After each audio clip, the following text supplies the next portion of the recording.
Right now, somewhere in your mind, there is a memory you would swear on your own life is true. A birthday, a betrayal, the exact words someone said to you in anger. You can see it. You can feel it. And there is a real chance, a measurable, scientifically proven chance, that it never happened the way you remember it. Not slightly different, not fuzzy around the edges. Some of it may not have happened at all. And the most disturbing part? You would never know, because the lie doesn't feel like a lie. It feels exactly like the truth. For most of your life, you've trusted your memory the way you trust your eyes. You assume it works like a camera. Something happens, the moment gets recorded, and later, you simply press play. That's the story your brain tells you. It is not what actually happens. In the 1919s, a psychologist ran a quiet experiment that would later unravel that comfortable assumption for good. She gathered a group of people and told them 4 short stories from their own childhood. Stories supposedly confirmed by their own families. 3 of the stories were real. One of them was completely invented. A memory of getting lost in a shopping mall as a small child. Frightened, crying, eventually rescued by an elderly stranger. It never happened. Within days, something strange started happening. People didn't just accept the fake memory. They began to remember it, not vaguely, not as a story they'd been told. They described the carpet pattern in the mall, the color of the stranger's jacket, how afraid they felt. Some added details that had never even been suggested to them. Their brains weren't recalling an event. Their brains were building one. And this is where everything changes. Because if a memory can be manufactured from nothing, using nothing but suggestion and imagination, then memory isn't a recording device at all. It's a construction site. Every time you remember something, your brain isn't retrieving a file. It's reconstructing the moment from fragments. A feeling here, a face there, a detail borrowed from a photo you saw years later, and welding it all back together as if it had always been whole. And here's the part almost nobody talks about. You can't tell the difference.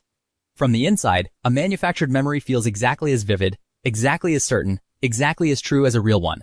There is no internal warning light, no asterisk, no "this part may be fiction" disclaimer running through your mind.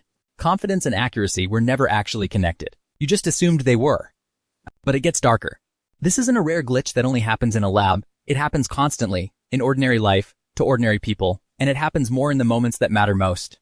Eyewitnesses to crimes have identified innocent people with complete, tearful certainty and been proven wrong by DNA evidence years later. Not because they were lying. Because their memory had quietly rewritten itself to fill in the gaps, and their mind never told them it had. Entire family arguments are built on 2 people remembering the exact same event in 2 completely incompatible ways, both convinced the other is lying, when neither one is. They're not disagreeing about facts. They're each defending a memory their own brain privately edited, without asking permission, without leaving a trace. And here's the unsettling twist. The more emotional an event is, the more vivid the memory feels, and vividness is exactly what convinces us it must be accurate. But emotion doesn't preserve memory. It distorts it. The brain, flooded with adrenaline, isn't carefully filing away details. It's grabbing whatever it can, in a panic, and stitching together a version good enough to survive on. The moments you trust the most are often the moments most rewritten. So if your most certain memories can be quietly altered without your knowledge, what does that make your childhood? Most of what you remember before the age of 7 isn't actually remembered at all. It's reconstructed, assembled later from photographs, family stories, and a face that resembles yours in an old video. You didn't recall the moment. You built a moment, and then you adopted it as your own history. The version of you that you carry around, the formative memories, the moments that supposedly shaped your personality, your fears, your patterns in relationships, some of that foundation may be partially fictional. Not invented out of malice. Invented out of necessity. Because a brain that can't fully record the past has to improvise one instead. And this is where the real question emerges. The one most people spend their whole lives avoiding.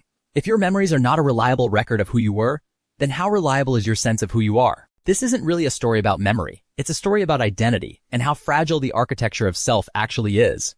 We like to believe we are the sum of our past, that our personality is a logical, traceable result of everything that has happened to us. But if the record of everything that has happened to us is partially fabricated, edited, and reassembled without our consent, then the self isn't a fixed object we're discovering. It's a story we are continuously rewriting and convincing ourselves we didn't write. Every grudge you still carry, built on a memory that may have drifted over the years. Every sense of "I've always been this way," resting on childhood scenes your brain quietly invented to fill in the silence. Every time you've said, "I remember it like it was yesterday," that confidence was never evidence. It was just a feeling your brain manufactured to make the story feel finished. We don't store our lives, we narrate them. And like any narrator, the brain isn't trying to be accurate. It's trying to make a story that makes sense, even if the price of that coherence is the truth. So here is the quiet, uncomfortable thought to sit with. Somewhere in your mind, right now, there is a memory you are completely certain is real. It might be the warmest memory you have. It might be the one that hurt you the most. It might be the reason you don't trust a certain kind of person, or love a certain kind of person, or fear a certain kind of silence.